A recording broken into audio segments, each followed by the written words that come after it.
بالمعروف وتنهون عن المنكر وتؤمنون بالله واليوم الآخر.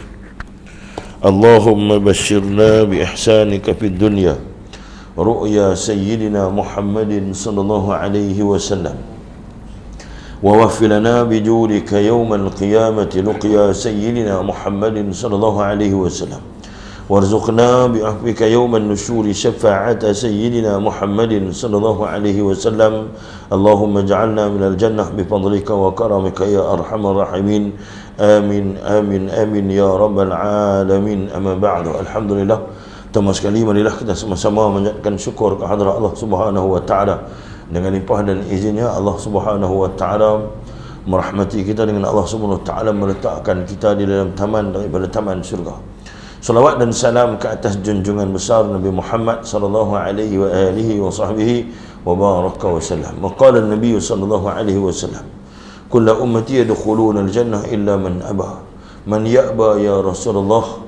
Man ya'ba ya Rasulullah? Faqala Rasulullah sallallahu alaihi wasallam, man ata'ani dakhala al-jannah wa man asani faqad aba. Nabi sallallahu alaihi wasallam pernah menyebutkan di hadapan para sahabatnya, setiap daripada kalangan umatku, kata Nabi SAW, semuanya masuk surga. Iaitu orang yang masuk surga ni orang yang beriman kepada Allah Subhanahu wa ta'ala. Jadi Allah Subhanahu wa ta'ala menjadikan orang yang beriman kepada Allah, Allah nak meletakkan dan memasukkan ke dalam surga. Dan orang yang Allah Subhanahu wa ta'ala jadikan tidak beriman itu, tempatnya mereka ini ialah di neraka yang Allah Subhanahu wa ta'ala jadikan. Tapi kata Nabi SAW, ada daripada kalangan orang yang mengaku beriman kepada Allah, tetapi mereka ini enggan masuk surga. Atau bahasa kita ni, tak mau masuk surga. Tuhan bagi jadi kita ni, dah tulis dah tetap dah kita nak masuk surga, tapi kita pula tak mau masuk surga. Kemudiannya kata Nabi SAW, siapakah golongan-golongan yang tak mau masuk surga ni? Ialah golongan yang mereka ini tidak taat kepada Allah Subhanahu wa ta'ala, tidak taat kepada Nabi sallallahu alaihi wasallam, tidak taat kepada perintah agama. Maka mereka ini orang yang maksiat, maka mereka inilah disebut sebagai orang yang tak mau ataupun enggan masuk surga. Allah Subhanahu wa ta'ala menjadikan kita, Allah Subhanahu wa ta'ala menjadikan kita tanpa kita ini boleh berbincang, kita nak jadi manusia ke atau kita nak jadi makhluk yang lain. Allah Subhanahu wa ta'ala menjadikan kita dengan qudrat dan iradat Allah Subhanahu wa ta'ala. Allah Subhanahu wa ta'ala menjadikan kita ini tak sama dengan Allah Subhanahu wa ta'ala, tak sama dengan makhluk. Jadi Allah pilih dan Allah jadikan kita sebagai manusia, dipanggil bashar. Dan jadilah kita, Allah Subhanahu wa ta'ala berikan pula daripada kalangan kita ni, Allah pilih, Allah masukkan iman dalam hati kita, Allah masukkan iman dalam diri kita. Dan setelah itu Allah Subhanahu wa ta'ala jadikan surga bagi orang yang beriman kepada Allah.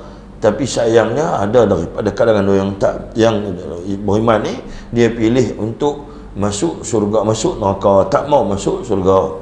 Apakah penyebab dan penghalang kepada orang-orang ini daripada masuk ke dalam surga Allah Subhanahu wa ta'ala? Iaitu satu saja, disebabkan kita ini banyak melakukan dosa. Dosa menghalang orang untuk masuk surga. Dosa menjadikan seseorang itu enggan masuk ke dalam surga. Dosa itu menjadi penyebab kita dihumban ke dalam neraka. Dan insya-Allah ada masa nanti kita sebut, kita huraikan tentang siapakah golongan yang disebut sebagai golongan yang berdosa ni, dan apakah kategori dosa yang menyebabkan kita ini terhalang untuk memasuki surga Allah Subhanahu wa ta'ala, walaupun kita dipilih dan dijadikan daripada kalangan orang yang beriman kepada Allah Subhanahu wa ta'ala. Hari ini kita sambung kitab kita, iaitu kitab Tanbihul Ghafilin, peringatan kepada orang yang lalai, orang-orang yang lalai, iaitu dikarang oleh Haji Abdullah bin Abdul Mubin Asy-Syafi'i. Hari ini tengok muka surat yang seterusnya, itu muka surat 47. Qala al-muallif qala al-musannif rahimahullah wa nafa'ana bi'ulumihi wa asrarihi wa anwarihi fid dharain thumma amin amin amin ya rabbal alamin. Amma ba'du. Kemudiannya Allah Subhanahu wa ta'ala berfirman, wahai Israfil. Allah Subhanahu wa ta'ala panggil malaikat Israfil, tiupkan serunai sangkakala. Kita pun tahu dah, ada 3 kali tiupan. Ada riwayat kata 2, ada 3. Yang pertama sekali dia panggil nafkhatul faza'. Nafkhatul faza'. Apa dia nafkhatul faza' itu? Itu tiupan yang menggemparkan dunia. Itu tak kiamat lagi. Tak kiamat lagi. Nafkhatul faza' itu satu tiupan yang menggemparkan dunia. Manusia tak pernah dengar tiupan yang macam tu, ataupun satu bunyi yang dahsyat macam tu. Kemudian terhenti saat manusia, terkejut saat manusia akan kembali macam biasa balik. Kemudian berlakulah tiupan yang seterusnya, dipanggil nafkhatus sa'qi.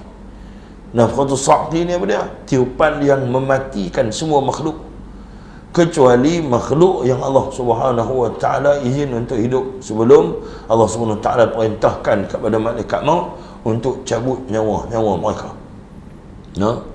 Jadi Allah Subhanahu wa taala perintahkan malaikat Israfil, dan pada saat dan ketika ini malaikat Israfil dah pun ready lah. Mulut dia duk dimuncung tiup sangkakala lah. Dan dia ni bergerak, dan dia ni berada dan mendongak ke atas, dan tangannya memegang, kaki sebelah ni di hadapan, kaki sebelah lagi tegak berdiri. Maksudnya dalam keadaan siap sedia untuk meniup sangkakala yang diperintahkan oleh Allah. Duk tunggu masa saja. Duk tunggu masa saja ni. Dan kemudiannya bila ditiupkan sangkakala yang nama dia nafkhatus sa'qi, maka mati habislah semua seluruh makhluk, sehinggalah Allah SWT mematikan makhluk-makhluk yang terakhir, di antaranya iblis laknatullah alaihim ajma'in. Allah matikan kemudian, dan barulah Allah SWT perintahkan supaya malaikat maut mencabut semua makhluk, nyawa makhluk, termasuklah dirinya sendiri. Habis, selesai. Bila mati semua, duduk dalam kubur, kan, duduk di alam barzakh, duduk di alam yang nama dia alam selepas berlakunya kiamat. Maka kemudian Allah SWT berfirman, ada riwayat kata 40 tahun, ada riwayat kata 40 hari, ada riwayat kata 40 tahun. Pada ketika itulah Allah tanya, limanil mulkil yaum, siapakah yang menguasai kerajaan pada hari ini? Tak ada siapa pun bercakap. Fa innahum khamidun, sesungguhnya mereka itu diam, sunyi, sepi. Khamidun ni, khamada ni sengap, diam, sunyi, sepi, mati semua. Tidak ada satu makhluk pun yang hidup pada saat dan ketika itu, hanya melainkan Allah Subhanahu wa taala. Allah Subhanahu wa taala saja yang hidup. Barulah kita yakin bila kita duduk mengaji sifat 20 tu. Kan? Bila Allah tersebut kata Allah bersifat dengan sifat hidup. Hidupnya Allah sama macam hidupnya kita. Masa tu barulah ada orang yang yakin. Lah ni ada yang main-main saja. Dengan sifat 20 ni pun dia main-main. Ni tak mengaji pun tak apa nak mau lah. Sifat 20 ni. Dia kata nak kenal Tuhan tak semestinya mengaji sifat 20 lah kita. Cakap tu orang tak kenal dah cakap lah tu. Orang tak kenal Tuhan lah yang cakap lah tu. Tuan-tuan muslimin muslimat, mukminin mukminat yang dirahmati oleh Allah Subhanahu wa taala, maka mati habis. Fa innahum khamidun. Bila Allah tanya, tak ada siapa pun boleh jawab pertanyaan Allah Subhanahu wa taala, sebab pada ketika itu kita semua fa innakum mayyitun. Kita semua jadi mayat habis. Jadi mayat berkelimpangan pada ketika itu, dan tak ada siapa pun boleh jawab pertanyaan Allah Subhanahu wa taala. Kemudian Allah Subhanahu wa taala berfirman, wahai Israfil, Allah Subhanahu wa taala hidupkan kembali malaikat Israfil. Dan kemudian Allah Subhanahu wa taala kata, wahai Israfil, tiupkan sangkakala, serunai sangkakala. Maka ditiupkannya sekali lagi, dan berbunyilah sangkakala itu. Bunyilah sangkakala itu. Maka Allah SWT perintahkan malaikat supaya ditiupkan sangkakala itu. Dalam Al-Quran Allah SWT menyebut di dalam surah An-Naba, yauma yunfakhu fis suri fatatuna afwaja, yauma yunfakhu fis suri fatatuna afwaja. Itu pada hari tersebut. Hari apa? Hari kiamat. Hari yang disebut sebagai hari kebangkitan. Sebab itulah tiupan itu dipanggil nafkhatul ba'th. Siapa nak catat, dia catatlah. Nafkhatul ba'th dipanggil, iaitu tiupan yang membangkitkan semua makhluk. Tidak ada makhluk tak kecuali semua bangkit. Nafkhatul ba'th. Lepas itu dipanggil tiupan itu tiupan kebangkitan. Pada hari kebangkitan, hari dibangkitkan semua makhluk. Hari dibangkitkan makhluk yang pernah dijadikan oleh Allah Subhanahu wa taala. Dia panggil yauma yunfakhu fis suri fatatuna afwaja wa futihatis samaa'u fakanat abwaba. Allah Subhanahu wa taala kata, dan pada hari ditiupkan, siapa dia tiup? Sangkakala ni siapa tiup? Malaikat Israfil atas perintah Allah Subhanahu wa taala. Itu fatatuna afwaja, itu maka datanglah kamu sekaliannya. Nah, fatatuna afwaja, itu berbondong-bondong, bersesak-sesak pada ketika tu.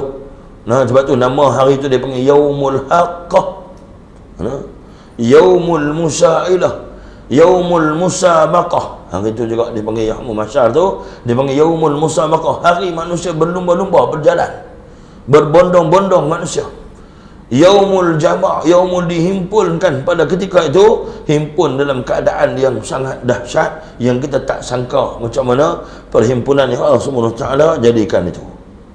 Punya ramainya manusia yang Allah Subhanahu wa taala himpunkan, dan kita tak sangka-sangka bahawa hari itu adalah benar. Sebab ada orang yang tak sangka, yang dia ni tak yakin. Sebab itulah kita kena beriman dengan Yaumul Qiyamah, al-imanu bi Yaumil Qiyamah, beriman dengan hari kiamat yang dijadikan oleh Allah Subhanahu wa taala. Di antaranya ada padanya apa dia? Ada padanya hari, ada padanya dipanggil Yaumul Mahsyar, hari kita dihimpunkan di mahsyar, hari yang dihalau kita ke mahsyar. Sebab tu kita kena percaya dalam hari kiamat tu ada macam-macam, termasuklah hari kita dihimpunkan di mahsyar. Tuan-tuan yang dirahmati Allah Subhanahu wa taala, itu pada hari yang pada ketika ditiupkan sangkakala, maka datanglah berkelompok-kelompok manusia. Berkelompok manusia. Kita tengok dulu. Wahai tulang temulang yang patah riuk dan sekalian kulit serta daging yang hancur itu, berdirilah kamu. Berdirilah kamu. Wahai segala yang dimakan burung, yang dimakan oleh ikan, yang di atas bukit, yang ada di dalam bumi dan yang di laut, maka seluruh bumi bergerak-gerak, dan keluarlah sekalian mereka yang diseru itu dikembalikan kepada jasadnya. Ini macam mana Allah Subhanahu wa taala telah pun perlihatkan Nabi Ibrahim alaihi salam yang boleh menghidupkan kembali. Yang Nabi dalam peristiwa Nabi Ibrahim ni, Allah Subhanahu wa taala ditanya kepada Allah Subhanahu wa taala, bagaimanakah Allah Subhanahu wa taala menghidupkan kembali makhluk-makhluk ni, menghidupkan kembali manusia, menghidupkan kembali makhluk yang telah Allah Subhanahu wa taala matikan. Ya wa idh qala Ibrahim rabbi arini kaifa tuhyil mauta qala awalam tu'min qala bala walakin liyatma'inna qalbi qala fakhudh arba'atan min at-tayr fasurhunna ilayka thumma ij'al 'ala kulli jabalin minhunna juz'a thumma ad'uhunna ya'tinaka sa'ya wa'lam anna Allah 'azizun hakim. Sadaqallahu al-'azim. Allah Subhanahu wa taala bila Nabi Ibrahim alaihi salam bertanyakan tentang bagaimanakah nak menghidupkan kembali makhluk, kan? Allah Subhanahu wa taala bagi contoh. Allah panggil Nabi, katakan Nabi Ibrahim, wa Ibrahim wa idh qala Ibrahim rabbi arini kaifa tuhyil mauta, bagaimana aku menghidupkan yang mati. Maka Nabi Ibrahim diperintahkan oleh Allah untuk ambil 4 ekor burung, kemudiannya dibunuh burung tersebut, disembelih, dan kemudiannya dipotong-potong dan dihancurkan burung-burung tu, dan dicampur guih, kita kata bahasa kita guih lah, guih sekali semua. Kemudiannya burung-burung itu diletakkan di beberapa tempat di bukit-bukit ni. Di bukit-bukit ni letakkan di beberapa tempat. Summa da'uhunna ya'tinaka sa'ya. Allah Subhanahu wa taala katakan Ibrahim, kemudian kamu serulah burung-burung tersebut. Burung hak kamu cincang tadi ni, hak kamu potong tadi ni, yang kamu letak di bukit-bukit yang ada ni, kemudian kamu serulah nama burung-burung tersebut. Summa da'uhunna ya'tinaka sa'ya wa'lam anna Allah. Ketahuilah bahawa Allah Subhanahu wa taala itu Maha menghidup. Allah Subhanahu wa taala itu Maha kuasa. Allah Subhanahu wa taala itu. Jadi Nabi Ibrahim juga antara mukjizat dia, bila orang tanya, boleh menghidupkan yang mati. Dia antara mukjizat dia, dia menghidupkan kembali burung-burung dengan dia menyeru burung-burung tersebut. Sebenarnya Allah Subhanahu wa taala nampak bukan kuasa Nabi Ibrahim, itulah kuasa Allah Subhanahu wa taala. Nabi Ibrahim Allah Subhanahu wa taala telah pun perlihatkan bagaimana cara Allah Subhanahu wa taala menghidupkan kembali makhluk. Tak mudah, tak susah bagi Allah Subhanahu wa taala untuk menghidupkan kembali kita semua, hanya dengan dengan seru sahaja maka akan dihidupkan kembali kita semua. Allah perintah tulang-tulang ya. Perintah tulang-tulang, isi-isi daging-daging ni bangkit dan berdirilah kita sebagai manusia di hadapan Allah Subhanahu wa taala esok. Ketika itu roh sekalian orang mukmin datang kepada jasadnya dan jasad berkata, wahai roh yang takutkan Tuhannya, sempurnalah engkau, maka aku pun jadi sempurna. Masuk balik dalam badan kita semua, dan kita akan hidup balik macam mana lah ni.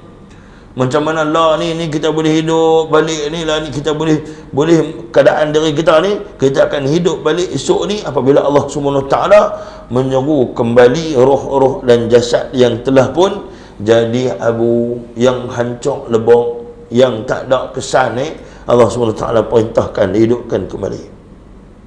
Manakala sekalian roh yang diseksa berkata kepada jasadnya yang diseksa dan celaka, kesudahannya binasalah engkau dan binasalah kita. Kita ni binasalah. Nah. Roh pun kata binasa, jasad pun kata binasa. Kita selalu duk baca ayat tu. Ya ayyatuhan nafsul mutmainnah irji'i ila rabbiki radiyatan mardiyah fadkhuli fi ibadi wadkhuli jannati. Tu roh baik. Ya ayyatuhan nafsul mutmainnah, wahai roh yang baik, yang mutmainnah, irji'i ila rabbik, pergilah kamu menemui Tuhan kamu. Esok ni Allah SWT kembalikan balik roh tu, jasad balik. Berbeza dengan roh yang jahat. Ya ayyatuhan nafsul khabithah, wahai roh yang jahat. Wahai roh yang jahat. Nah, Allah SWT panggil ini roh yang jahat. Roh yang jahat ni mana? Roh yang jahat Allah SWT humbankan roh tersebut ke sijin, itu tempat simpanan roh-roh yang jahat. Dan roh-roh ini akan dipanggil keluar daripada sijin, menemui tubuh-tubuh dan jasad yang jahat. Masuk macam mana yang kita baca pada malam ni. Kemudiannya sekalian roh itu masuk ke dalam jasad dan berkumpullah mereka semua untuk dihitung amalan mereka sebagaimana firman Allah Subhanahu wa taala pada surah Maryam. Sebelum tu saya nak sebut sikit tentang golongan yang dibangkitkan oleh Allah. Bila dah kita ni jadi sempurna dah bangkit, jadi sempurna bangkit berdasarkan ayat yang kita baca atas ni, ayat surah An-Naba atas ni, surah An-Naba ayat 18 tadi ni. Yang kata fatatu na afwaja tu. Afwaja ni berkumpulan. Asal pada perkataan faujun. Faujun ni makna apa? Faujun ni mufrad. Afwaja tu jamak. Jamak ni maksudnya kita bukan bangkit satu kumpulan. Kita bangkit dengan 12 kumpulan yang disebutkan oleh Nabi SAW. Satu hari Mu'az bin Jabal mai jumpa, ya Rasulullah, dia kata, ya Rasulullah, dia kata, cuba syarah sat dekat aku ayat ni, surah An-Naba ayat 18 ni. Bila baca fatatu na afwaja, bila dengar kata akan dibangkitkan dalam keadaan 12 kumpulan, tentu-tentulah sahabat ni tanya, ya Rasulullah, tolong terangkan sat ayat ni tentang surah An-Naba ni, ayat 18 ni. Tiba-tiba sahaja Rasulullah ni menangis Rasulullah ni dengan sungguh-sungguh ni, menyebabkan keluar ayat mata Nabi SAW, dan Mu'az ni terdiam pada ketika itu. Bila dia tanya Nabi SAW, Nabi tak jawab, tapi Nabi menangis, Nabi teriak. Sampai basah pakaian Nabi, teriak tu lah, sehingga basah pakaian Nabi SAW. Kemudiannya selesainya Nabi pun menjawab dalam keadaan terseduh ni. Nabi jawab, Nabi kata, engkau bertanyakan sesuatu yang amat besar, wahai Mu'az. Dia kata, wahai Mu'az, hang tanya sesuatu yang sangat besar, yang menyebabkan aku ni rasa takut dan gentar. Kemudiannya kata Nabi SAW, esok ni kita akan dibangkitkan dalam 12 keadaan ataupun 12 kumpulan. Kumpulan yang pertama dan barisan yang pertama, mereka ini akan dikeluarkan daripada kubur mereka dengan keadaan yang tidak bertentangan. Yang keadaan bertentangan ni apa dia? Tak sama macam mana atas dunia dulu. Dulu ni berjalan atas dunia dengan kaki, ni bertentangan. Bertentangan maksudnya kepala di bawah, kaki di atas. Keadaan mereka itu dijelaskan melalui apa yang Allah SWT sebutkan dalam Al-Quran juga, iaitu orang yang mana ketika mereka hidup, sewaktu hidup ni mereka menyakiti jirannya. Mereka ni buat lebih kurang dekat jiran, maka mereka ini akan dimasukkan dan ditempatkan di neraka, berjalan dalam keadaan terbalik. Lepas tu jangan duk buat naya ke jiran. No, saja tengok jiran basuh kereta apa semua elok, kita ni basuh bunga duk atas tu kita semua ayak bagi kena tanah, kena kereta jiran. Saja nak tengok, nak test tengok jiran baru main duk. No, bukan benda test lah. Mati masa tu kepala duk buah. Rajin pergi masjid, rajin masjid cerita lain. Rajin sembahyang tak tinggal, cerita lain tu. Rajin puasa, rajin mengaji tu, tapi perangai tak elok, akhlak tak elok, tak ada adab, tak amalkan adab yang diajak oleh Nabi SAW, maka Allah SWT akan jadikannya dia kepala dia terbalik ke bawah. Kumpulan yang kedua ataupun barisan yang kedua, mereka ini dikeluarkan daripada kubur mereka dalam bentuk babi. Keluar macam babi, kan? Keluar macam babi, ataupun babi bukan babi biasa, babi hutan tu. Bukan babi merah tu, babi hutan. Babi hutan. Dan datanglah daripada suara mereka tu, daripada di sisi Allah SWT itu adalah orang ini yang suatu hidupnya mereka ini meringankan solat, maka inilah balasannya, dan tempat kembali mereka adalah neraka Saqar. Sebab dulu atas dunia dulu ni buat ringan habis sembahyang. Kita ni tuan-tuan jaga bab sembahyang ni, bukan tekat kita jaga perbuatan sembahyang tu jaga. Daripada sudut bab perbuatan sembahyang lah, kena berdiri itu bagi elok nak sembahyang. Takbir bagi bunyi. Ni sengap serepi tak bunyi apa. Itu tanda tak mengaji lah. Mesti kena bunyi Allahu Akbar. Kemudian Fatihah bagi bunyi. Ada beberapa tempat yang kita kena baca bagi dengar oleh telinga kita. Yang pertama takbiratul ihram. Ada dua takbiratul ihram dan takbir intiqalah. Takbiratul ihram wajib kita takbir kena bagi bunyi Allahu Akbar. Jaga elok dan kena sebut dengan betul. Jangan Allahu Akbar tak betul. Allahu Akbar, bagi betul sebut, kan? Bagi betul sebut. Kemudiannya bacaan surah Al-Fatihah kena baca bagi dengar oleh telinga kita, jangan kuat sangat. Baca bagi dengar oleh telinga kita. Kemudian bacaan tahiyat akhir. Bacaan tahiyat akhir kena baca bagi elok, bagi betul, dan kena dengar pada telinga kita. Dan ucapan salam yang pertama, Assalamualaikum warahmatullahi wabarakatuh. Itu Assalamualaikum warahmatullahi, Assalamualaikum warahmatullahi. Hak tu kena bagi jelas. Assalamualaikum hak yang mula tu. Hak kedua tak apa dah. Hak pertama, hak kedua tu wajib kita sebut dengan didengar daripada telinga kita. Ramai hari ni duk perhati tengok tang ni. Tang ni ada satu lagi jenis pasien saja, dia pergi biar tok imam ni jauh pada dia. Dia baca Fatihah buat lambat, dia baca apa semua ni, kan? Kita ni bila dah ikut imam, jaga elok. Ada satu hadis Nabi SAW, antara perbuatan yang paling buruk dan keji tu ialah dia ni melambat-lambatkan, ataupun dia ni tak ikut imam. Dia sembahyang berimam tapi tak ikut imam. Dia berasa macam dia clear dah, sempurna solat dah, tak sempurna kecuali tok imam terlampau laju. Itu pun tak boleh kau. Tu kalau tok imam laju sangat sampai kita tak dan, habis bagi salam tabuh tok imam. Bagi pengajaran sikit ke dia, hang laju sangat sampai kami jadi masalah, kan? Tok imam ni kan tegur pun tak ada, tegur dia tak main, tabuh tu kan. Melawak lah. Jadi nak jadi imam tu betul kena mengaji, semua kena ada ilmu macam mana nak jadi imam. Malaikat Jibril alaihi salam ajak Nabi sallallahu alaihi wasallam. Nabi ajak kita, jadi kita ikut apa yang diajarkan oleh malaikat Jibril alaihi salam kepada Nabi sallallahu alaihi wasallam. Sallu kama raaitumuni usalli. Salatlah kamu seperti mana kamu melihat aku salat. Nabi SAW selepas peristiwa Isra' dan Mi'raj, malaikat Jibril alaihi salam ajak Nabi sallallahu alaihi wasallam. Sebelum tu Nabi sembahyang dah, dan malaikat ajak lah. Kemudiannya malaikat Jibril ajak lagi solat yang lain, solat fardu yang lain yang diajarkan oleh malaikat Jibril alaihi salam. Tuan-tuan muslimin muslimat dirahmati Allah, bab sembahyang ni jangan dibuat ringan. Dagu mana sibuk, kalut terang mana pun, jangan sekali-kali tinggal sembahyang. Sebab apa? Tinggal sembahyang ni satu saja kita tinggal. Ada riwayat kata tinggal satu rakaat ataupun satu fardu sahaja, nama kita ini akan dicatatkan di pintu neraka. Termasuklah orang yang dia solat tapi tiada solat pada dia. La salata lahu. Tak ada semayang pada diri dia. Sebab tu solat ni disebut inna salata tanha 'anil fahsya'i wal munkar. Sesungguhnya solat itu boleh mencegah seseorang tu daripada melakukan fahsya' dan munkar. Tapi ramai saja kita tengok orang yang semayang berzina. Orang yang mencuri semayang, kan? Orang yang merompak kita tengok semayang tak tinggal. Orang yang takabur solat tak tinggal. Orang yang ujub, sum'ah, orang yang riak, namimah, ghibah, fitnah orang pun semayang tak tinggal juga.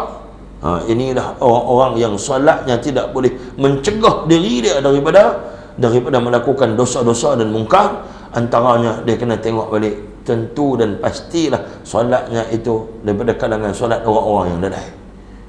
Orang yang sembahyang elok ni insya-Allah akan jadi elok. Akan jadi elok. Nak tengok seseorang, tengok pada solat dia. Kalau solat dia tu elok, sempurna apa semua, perangai dia jadi elok, maka solat dia pun elok lah. Kalau tengok perangai dia ni sembahyang pompi apa semua elok, tapi dia ni orang yang maksiat, orang yang maksudnya ada masalah pada ibadat solat dia. Maksudnya dua-dua ni boleh menjadi ukuran dan juga untuk kita jadikan sebagai perkara yang kita boleh jadikan sebagai muhasabah diri kita. Kita boleh tengok, boleh perhati tengok, aku ni pasal apa aku suka campur benda yang hak dengan yang batil. Pasal benda yang batil aku buat, benda yang hak pun aku buat. Rupanya masalah pada ibadat solat dia. Sebab tu Allah Subhanahu Taala berikan hukuman berat orang yang keluar daripada kubur dalam keadaan rupa dia macam babi hutan. Yang ketiganya, mereka yang membentuk kaldai. Keluar mereka itu dalam keadaan bentuk macam kaldai dan perut mereka ni penuh dengan ulat. Kala jengking. Mereka ini adalah orang yang enggan membayar zakat. Orang yang tak bayar zakat, perut buncit. Bukan law ni lah, law jangan duk perhati kawan lah, tengok perut. Aku nampak perut hang satu macam hari ni tak bayar zakat mah. Bukan dia lah gitu noh. Tu pasal dia minum banyak, lepas tu korang senaman, makan malam-malam, perut buncit lah. Kan? Jadi macam tu. Jangan duk pergi perhati tengok nampak perut molek black, tak bayar zakat mah. Hang macam perut kedai, nak boleh mengaji sikit. Kita akan tak tahu kalau boleh mengaji sikit, perhati orang. Balik duk tengok ustaz abang tu betul kawan jiran sebelah rumah saya. Dia kata saya tengok perut dia satu macam merelit macam perut kedai. Dia kata macam ustaz abang tu. Jadi bukan kita mengaji ni untuk tengok perut orang, tengok perut kita. Perhati tengok aku apa ni. Tengok hak perut ni pih elok tapi zakat tak nak bayar. Zakat tak nak bayar, tengok perut ni pih elok. Ini cerita gambaran esok di akhirat. Bangkit dalam keadaan perut ni buncit dan kemudiannya penuh dengan apa? Ular dan juga kalajengking. Kan? Dia sebab apa? Mereka ini tidak bayar zakat dan tempat kembali mereka neraka.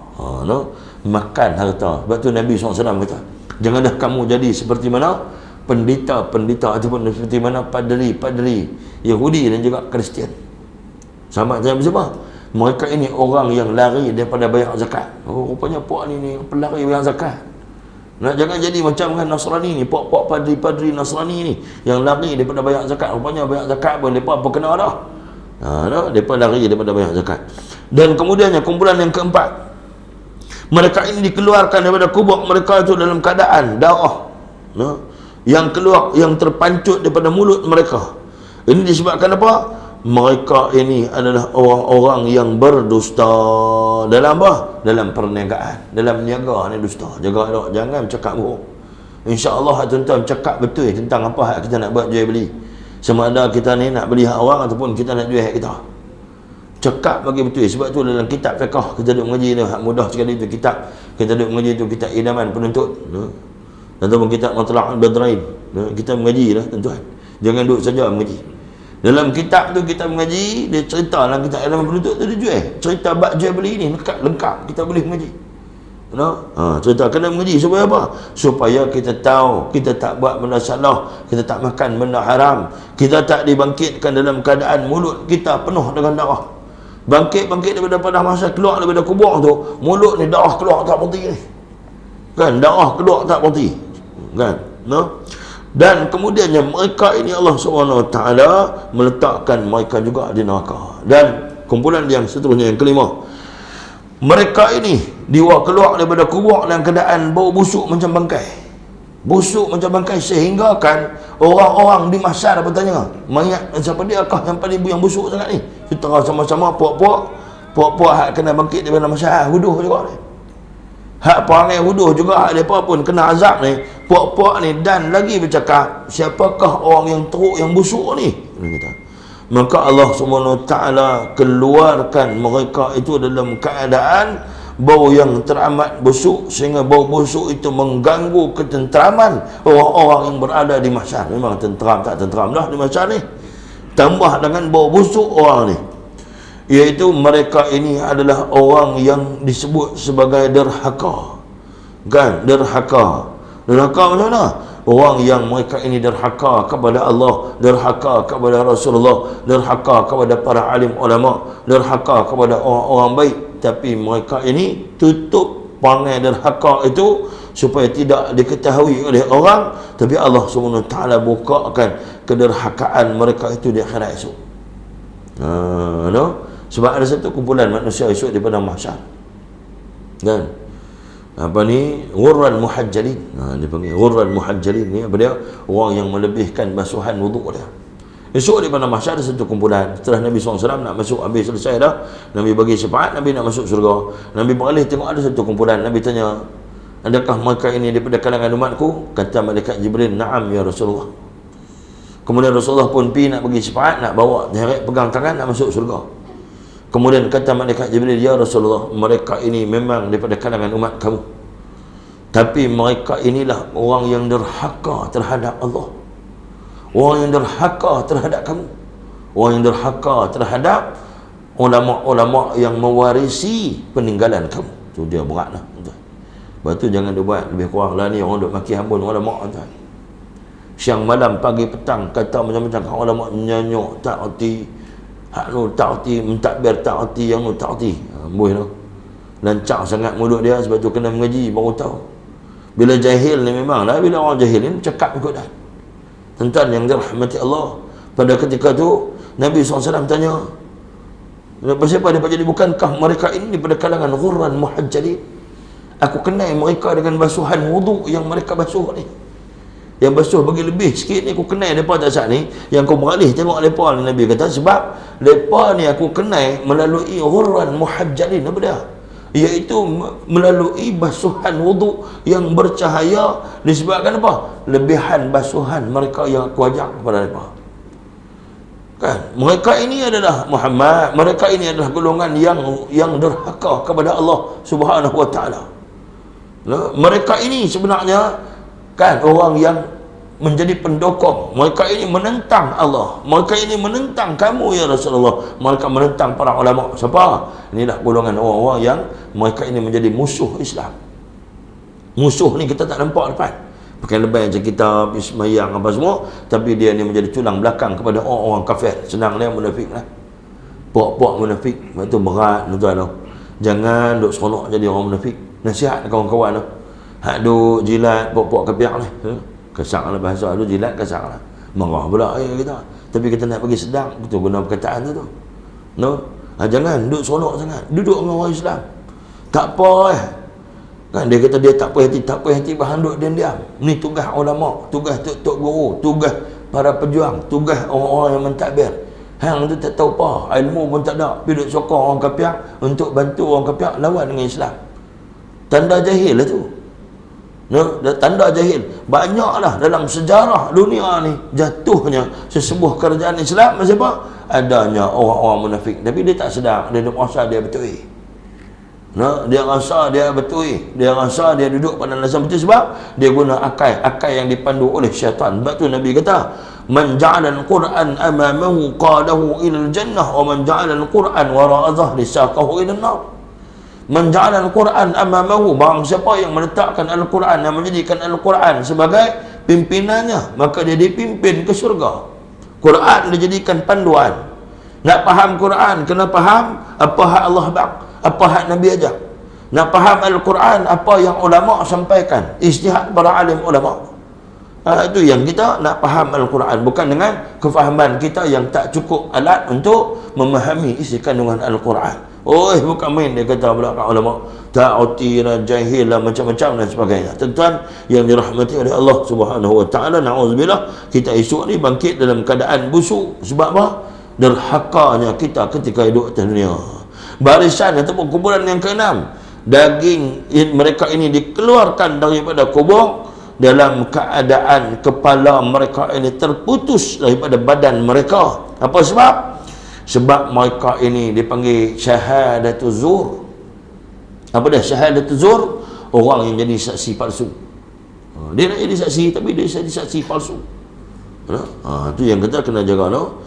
Itulah orang yang mereka ini jadi saksi palsu. Maksudnya dia bila jadi saksi kepada orang, dia sebagai saksi yang palsu sebenarnya. Apa yang didusta dia ikut pula.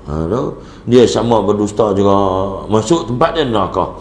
Dan kumpulan yang ketujuh, barisan yang ketujuh, mereka ini dikeluarkan daripada neraka tanpa mempunyai lidah. Tak ada lidah. Lidah tak ada. Tapi mulut mereka itu mengalir keluar nanah dan darah. Lidah tak ada, tapi nanah keluar. Nanah keluar maksudnya tak boleh tahan lah. Ada lidah boleh tahan juga. Ini tak ada lidah, keluar nanah, keluar darah daripada mulut mereka itu. Inilah orang yang enggan memberi kesaksian. Orang yang dia ni tak mau bercakap benar. Bila orang minta dia jadi saksi, dia tak mau, payah cerita dia, lari daripada jadi saksi. Ingat selamat lah. Hak tadi saksi palsu, hak ni lari daripada jadi saksi. Kita tak selamat. Dia kata kita mau. Dia kata ni semua ni mengarut semua saya, mau gambar semua ni, dia kena naik turun mahkamah, dia kena jadi saksi, semua-semua mengarut. Akhirnya orang yang tidak bersalah dihukum, orang tu terima hukuman, dia akan terima hukuman di akhirat esok.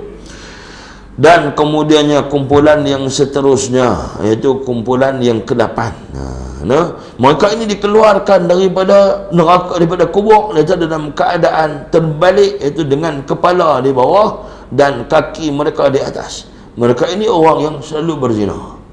Tak pernah berhenti duduk berzina. Ada peluang dia berzina, ada peluang dia melakukan zina, maka dia keluarkan esok daripada kubur dalam keadaan terbalik. Itu sahabat tanya, ya Rasulullah, macam mana terbalik? Macam mana dia nak bergerak? Mereka berjalan dengan muka mereka. Kalau sekiranya Nabi kata di dunia dulu ni mereka berjalan dengan kaki, siapa yang buat? Aku yang buat. Sebab aku tak boleh buat dia berjalan dengan muka apa? Nabi kata. Allah Taala sebut begitu. Dan kemudiannya kumpulan yang seterusnya itu kumpulan yang ke-9. Kumpulan yang ke-9 ini mereka dikeluarkan daripada kubur dalam keadaan wajah mereka hitam gelap dan kemudiannya mata mereka ini biru kehitaman. Kan dipanggil zurqa. Yauma izin zurqa. Nabi kata. Allah kata, esok keluar esok mai dalam keadaan muka hitam, mata ni biru pekat. Biru pekat. Sementara mereka itu adalah orang yang penuh dengan dalam dan dalam diri mereka tu ada api. Dalam diri ini, dalam tubuh ni ada api yang bergemuruh. Mereka itulah adalah orang yang makan harta anak yatim dengan cara yang tidak sebenarnya. Maksudnya boleh makan harta anak yatim tapi dengan cara betul. Dengan cara apa? Kita menguruskan, kita pun susah boleh ambil peratus saja, tak boleh tibai macam mana cara yang salah, tak boleh makan harta anak yatim dengan cara yang tidak betul. Sapu harta anak yatim kan, anak yatim ni jadi tanggungjawab dia untuk menjaga dan memberi makan kepada anak yatim dan menguruskan harta anak yatim. Dia tibai dekat dia bagi sikit kan anak yatim, dia balas kat dia ke semua, dia jamu mi semangkuk kat anak yatim. Mampu dah esok dia akhirat. Esok bangkit mata biru. Tapi lah kalau jumpa orang mata biru jangan kata lah, hang ni makan harta anak yatim. Lah ni dak. Ni cerita di akhirat esok ni. Jangan silap dengar. Tuan-tuan yang dirahmati Allah Subhanahu Wa Taala. Kumpulan yang ke-10, mereka ini bangkit dalam keadaan tubuh mereka itu penuh dengan penyakit sopak dan kusta. Macam mana ni? Mereka inilah orang yang derhaka kepada ibu bapa. Bangkit esok ni kena penyakit kulit habis. Macam mana dulu duduk atas dunia ni, dia hidup lepas ni kutuk mak pak dia, hina ibu bapa dia. Wa aqa zawj wa aqa ummuhu, Nabi kata. Wa jaffa abahu wa bir sadiqahu, Nabi kata. Ada beberapa golongan di dunia hari ni dah tunjuk dah apa dia di akhir zaman, tanda akhir zaman apa dia? Derhaka kepada mak. Wa jaffa abahu, bermusuh dengan bapa dia. Kemudiannya wa bir sadiqahu, maka dia ni taat kepada kawan dia, sayang kat kawan dia, taat apa kawan kata semua, apa ni semua. Mak kata ni aku nak ajak hang pergi hospital ni, tak mak, tak boleh mak, cik janji kawan cik.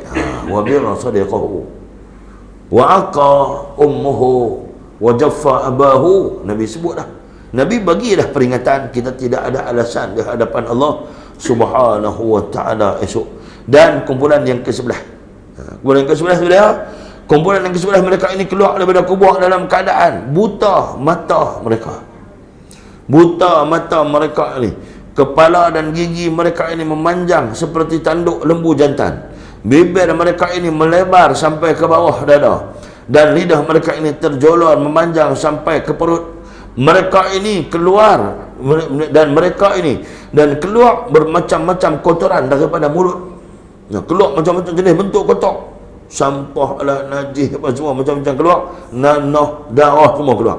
Mereka ini adalah orang yang meminum arak, maka inilah balasannya dan tempat kembali mereka, orang yang minum arak. Sebab Allah Taala dah ba'dah arak ni tak boleh, haram, sebab arak ni ibu kepada maksiat dan dosa, dia minum juga, maka dia ni Allah SWT jadikan macam tu. Dan barisan yang ke-12 yang terakhir, dibangkitkan mereka ini, keluarkan dalam keadaan wajah yang bersinar-sinar, kan, dalam bersinar-sinar, wajhuhu kadau'il qamar, bercahaya macam mana cahaya bulan, bersinar-sinar, dan kemudian seumpama bulan purnama. Mereka ini melalui titi sirat seperti kilat dan hampir terpadam api neraka. Itu dia tu. Maka mereka ini datanglah suara daripada sisi Allah Subhanahu wa ta'ala, memaklumkan kepada mereka bahawa mereka adalah orang yang melakukan amal yang saleh dan banyak berbuat amal yang baik. Mereka ini menjauhi perbuatan derhaka. Mereka ini memelihara solat 5 waktu mereka.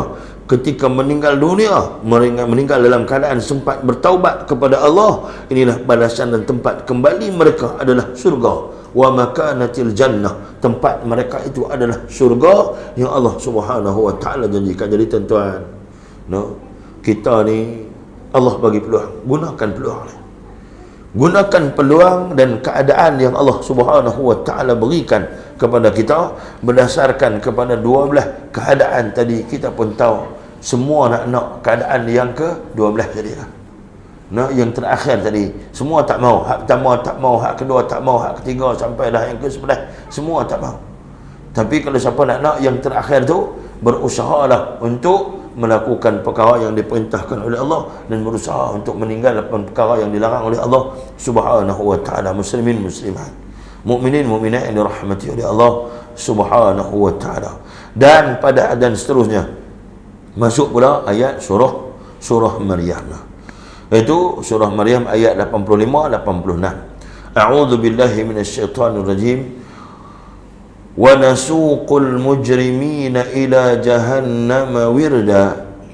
Allah Subhanahu wa ta'ala sebut wa nasuqul mujrimina ila jahannama wirda, iaitu dan kami menghalau orang-orang yang berdosa kepada neraka Jahannam dalam keadaan mereka ini terlampau dahaga, dalam keadaan rasa dahaga. Satu ayat sebelum tu, yauma nahsyurul muttaqina ila rahmani wafda. Itu ayat yang 85. Ayat 85 Allah SWT kata, ingatlah pada hari ketika kami mengumpulkan orang-orang yang bertakwa kepada Allah. Itu mereka ini diperintahkan supaya pergi kepada Tuhan mereka untuk mendapatkan perutusan yang terhormat, yang terbaik, rahmat daripada Allah Subhanahu wa ta'ala. Itu yang kedua atas ni, wa nasuqul mujrimina ila jahannam wirdah.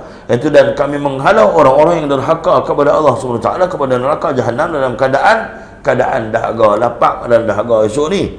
Maka kata Sayyidina Ali karramallahu wajhah, bila didengar Nabi SAW cerita, Nabi SAW kata, esok ni bangkit kita dalam banyak rombongan. Macam mana Nabi cerita dekat Mu'az tadi. Dan kemudian ada daripada kalangan mereka yang berjalan kaki. Tapi bagi orang yang saleh, orang yang mendapat pilihan Allah, ada beberapa golongan. Nabi-Nabi dan Rasul, kemudiannya para sahabat dan juga para ulama, kan? Kemudian orang saleh. 3 golongan lah. Yang selamat ni siapa? Nabi-Nabi dan Rasul esok di benar mahsyar. Kemudiannya para sahabat dan juga para alim ulama dan juga orang soleh. Kita hak mana? Nak jadi nabi tak boleh, nak jadi ulama, nak jadi sahabat pun tak boleh lah. Nak jadi ulama, kita rasa tak mampu lah. Dua kalut dengan TikTok ni nak jadi ulama pun dah kan? Dua kalut dengan TikTok, kalut dengan dunia ni nak jadi ulama kan? Tak ada kita ni. Hak tidur banyak ni, ulama tidur sikit, mengaji banyak. Kita ni mengaji dah sikit, tidur banyak pula kan? Dalam mengaji pun tidur juga. Nak buat macam mana? Kita bukan ciri-ciri ulama, bukan ciri-ciri ulama. Tuan-tuan yang dirahmati Allah, tapi jadi orang soleh boleh tak? Boleh. Kita mengaji ilmu tauhid kan, hak wajib bagi kita tahu. Mengaji sifat 20, mengaji sifat apa, nafsiyah, sifat salbiyah, sifat ma'nawiyah, sifat ma'ani, erti tu jadi kan. Habuan dari kita dengan boleh balik terang. Anak tanya, ayah, wujud ni apa dia ayah? Allah Ta'ala ni wujud macam mana?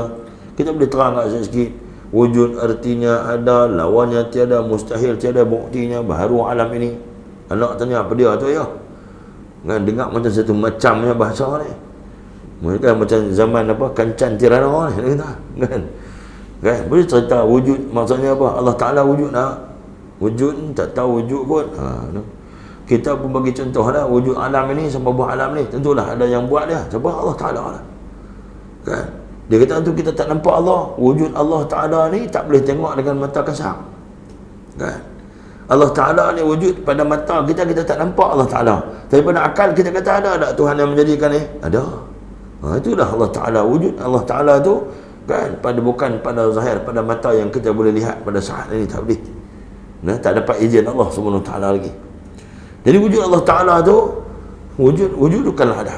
Wujud Allah tu macam tak ada kan, tak ada pada pandangan mata, tapi ada pada akal. Fizih ni dia panggil. Fizih ni pada akal kita kata ada Allah. Adanya Allah Subhanahu Wa Ta'ala. Termasuklah orang yang kononnya dia tak percaya kepada adanya Tuhan. Bohong lah. Macam menjadi fitrah kepada manusia ni. Manusia ni tahu kata ada Tuhan, ada yang menjadikannya. Cuma ada daripada kalangan manusia esok dipanggil daripada mahsyar, wa laqad ji'tumuhum. Ada kumpulan yang Allah Subhanahu Wa Ta'ala panggil esok daripada mahsyar. Sebenarnya kumpulan ni siapa? Kumpulan yang mereka mendakwa bahawa mereka juga ada Tuhan-Tuhan. Apa dia? Itu nama An-Nadhir bin Al-Harith. Ketika Nabi SAW ajak masyarakat Mekah sembah Allah, beriman kepada Allah. Kemudiannya Nabi kata, aku ni pemberi syafaat. Nadhir bin Al-Harith cabak Nabi SAW. Dia kata, kami berada Tuhan. Mana Tuhan kamu ya Muhammad? Tunjuk saya Tuhan kamu kan? Tunjuk saya Tuhan kamu. Tuhan kami adalah Tuhan, itu Allah yang menjadikan seluruh alam ni, nak menjadikan kamu. Nabi jawab, Nabi betul. Dia kata, Tuhan kamu tak ada tunjuk, kamu kata ada Tuhan. Kami ada Tuhan.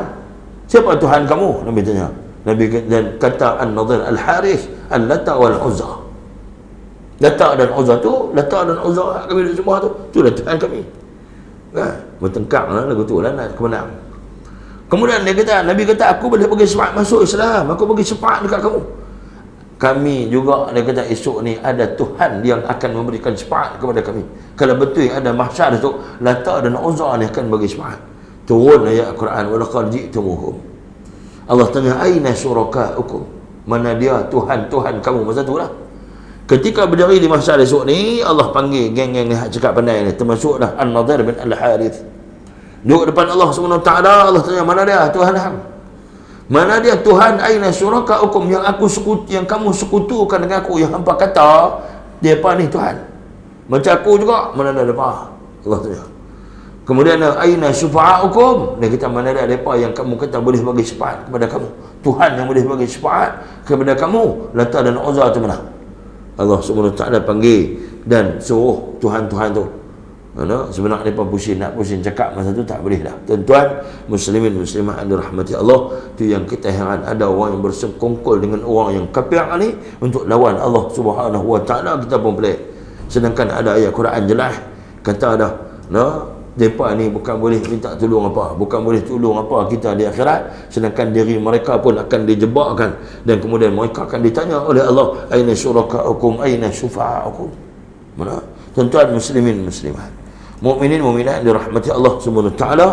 Maka Sayyidina Ali cerita pula tentang kenderaan yang Allah Subhanahu Wa Ta'ala jadikan untuk orang-orang yang soleh. Kita berusaha untuk jadi orang yang saleh.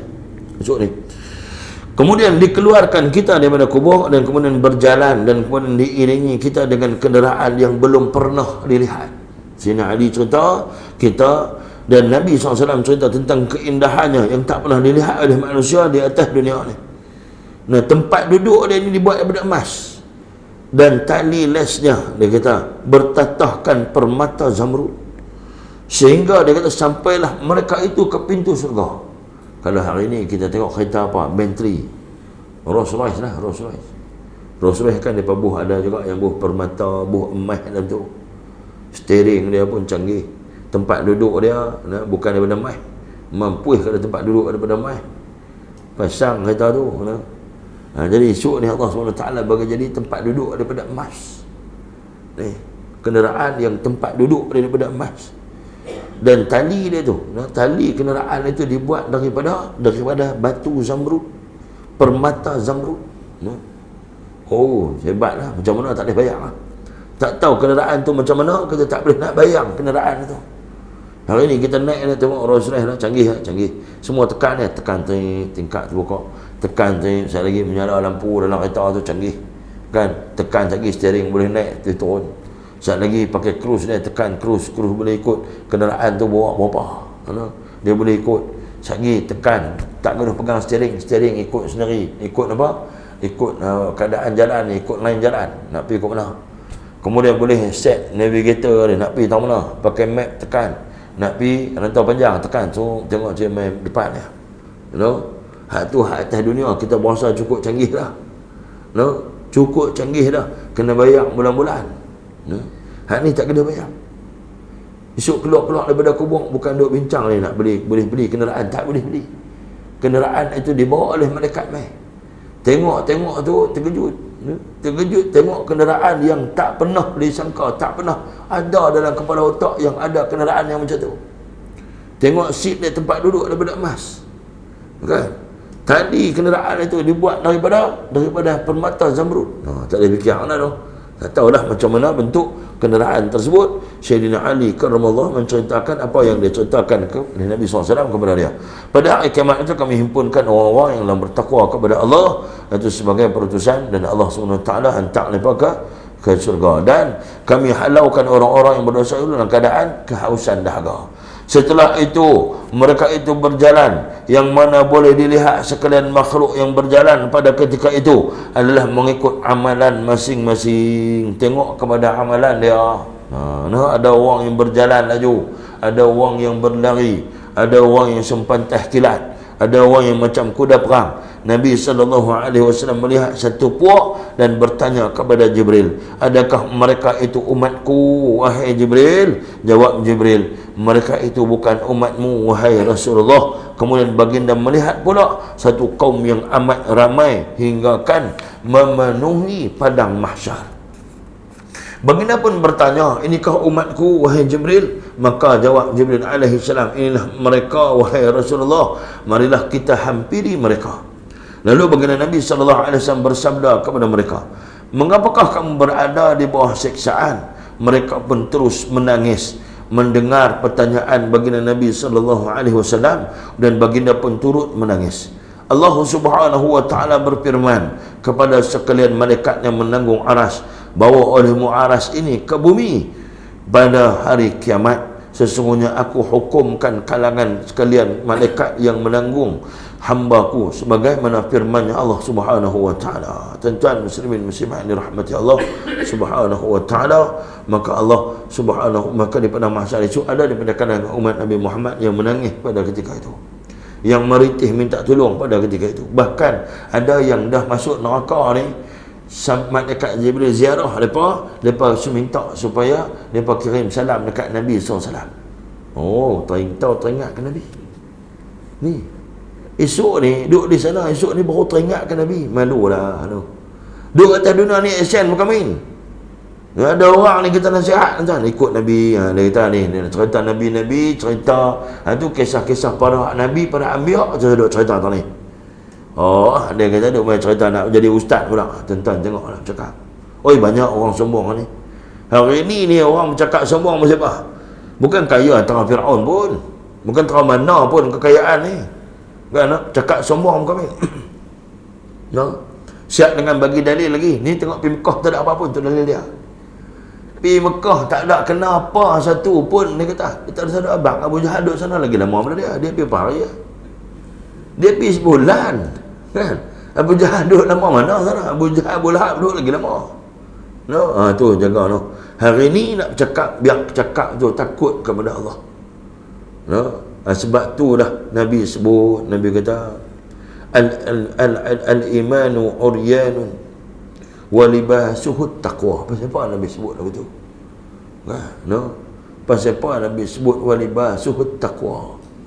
Iman ni beriman dah. Kita beriman kepada malaikat, beriman kepada Allah, beriman kepada Rasul, beriman kepada kitab, beriman kepada hari kiamat, beriman duk ngaku saja. Kan? Tapi apa dia? Yang sebenar-benarnya pakaian kepada iman itu ialah apa dia? Taqwa. Taqwa apa dia? Takut kepada Allah Subhanahu wa ta'ala. Wajinatuhul hayah. Perhiasan daripada madu. Kan? Wa thamaruhu wa samaratu ilmu. Ada ilmu, buah hasilnya itu dah dengan ilmu. Itu mengaji ni insya-Allah boleh menambahkan ketakutan dan ketakwaan kita kepada Allah wa azza wa jalla. Dan malaikat-malaikat itu berkeliaran pada setiap penjurunya dan memikul aras Tuhannya di atas mereka pada hari itu adalah 8 malaikat. Allah Subhanahu wa taala. Nanti kita sambung tentang ni surah Al-Haqqah ni ayat 17 ni no. Dan pada surah ni dia ada sikit keterangan yang kalau kita baca ni jadi panjang sikit. Jadi kita berhenti dekat tu dulu. Itu ayat ni surah Al-Haqqah ni ada menceritakan tentang wal malaku ala arja'iha wa yahmilu arsya rabbik fawqahum yawma idzin thamaniyah. Ada cerita tentang 8 malaikat yang Allah SWT jadikan untuk menanggung aras. Ketika ditiupkan sangkakala tu tinggi 4, tinggi 4, dan kemudiannya Allah SWT mematikan semua makhluk dia, dan Allah SWT sendiri yang menanggung aras itu. Bukan susah bagi Allah. Jangan duk fikir kalau mati habis semua. Allah jadikan malaikat ni, ada setengah orang salah faham, Allah jadikan malaikat membantu Tuhan. Tuhan kena ada bantu. Lemahlah Allah SWT. Allah jadikan malaikat itu supaya nak tunjuk kekuasaan Allah. Jangan duk silap. Allah jadikan malaikat ni, jangan dia buat silap dalam kepala otak kita, dia fikir malaikat ni sebagai pembantu. Orang dah cakap kita tu senang lah. Kalau lagu tu lemah lah Tuhan hampa. Tuhan hampa lemah lah dan membantu dah. Allah bukan jadikan malaikat sebagai membantu. Allah jadikan malaikat sebagai apa? Untuk menunjukkan kekuasaan Allah Subhanahu wa ta'ala. Kita jangan silap cakap bagi ada cara supaya apa? Supaya tak dihina Islam agama kita, insya-Allah. Jadi tuan-tuan yang dirahmati Allah Subhanahu wa ta'ala, selamat beramal dengan apa yang kita belajar ataupun yang kita dengar pada malam ini. Mudah-mudahan Allah SWT merahmati kita dan mengampun sekadar dosa kita, dan kita minta supaya kita dijauhkan daripada sebelah golongan yang disebutkan oleh Nabi SAW berpandukan kepada surah yang kita baca tadi ini, kepada surah An-Naba yang kita baca tadi ini. Mudah-mudahan kita jauhkan daripada sebelah kumpulan itu, dan jadilah kita semua ni itu kumpulan mana? Kumpulan orang-orang yang bertakwa kepada Allah SWT, bangkit dalam keadaan selamat, bangkit dalam keadaan terhapus dosa-dosa kita. Jadi apa kita kena buat? Kita kena sentiasa mohon keampunan daripada Allah. Antara doa yang baik apa dia? Rabbana zalamna anfusana wa in lam taghfir lana wa tarhamna lanakunanna minal khasirin. Rajin amalkan doa tu. Rabbana zalamna, ya Allah Tuhan kami ni salah banyak ya Allah, kami yang nak zalim diri kami, kan? Wa illam taghfir lana, ya Allah, kalau sekiranya ya Allah, wa illam taghfir lana, kalaulah sekiranya ya Allah kamu tak ampun dosa kami, wa illam taghfir lana dhunubana wa tarhamna lanakunanna minal khasirin, maka dosa-dosa hak banyak ni akan menyebabkan apa? Kami nak jadi daripada kalangan orang yang sangat rugi esok di akhirat, sedangkan kami dulu Allah engkau jadikan kami ni ada iman dah. Jadi kita jangan zalim diri kita, banyakkan mohon keampunan daripada Allah Subhanahu wa ta'ala. Wallahu subhanahu wa ta'ala alam. Sekian billahi taufiq wal hidayah. Wassalamualaikum warahmatullahi wabarakatuh. A'udzu billahi minasyaitonir rajim. Bismillahirrahmanirrahim. Allahumma faqihna fid din وعلمنا بالتأويل واهدنا صراطك المستقيم اللهم أعنا على ذكرك وشكرك وحسن عبادتك وصلى الله على سيدنا محمد وعلى آله وصحبه وبارك وسلم والحمد لله رب العالمين آمين. تقبل الله منكم. Kita sudahi majlis kita dengan tasbih kafarah dan suratul Asr. Subhanakallahumma wa bihamdika asyhadu an la ilaha illa anta astaghfiruka wa atubu wa إلا الذين آمنوا وعملوا الصالحات وتواصوا بالحق وتواصوا بالصبر.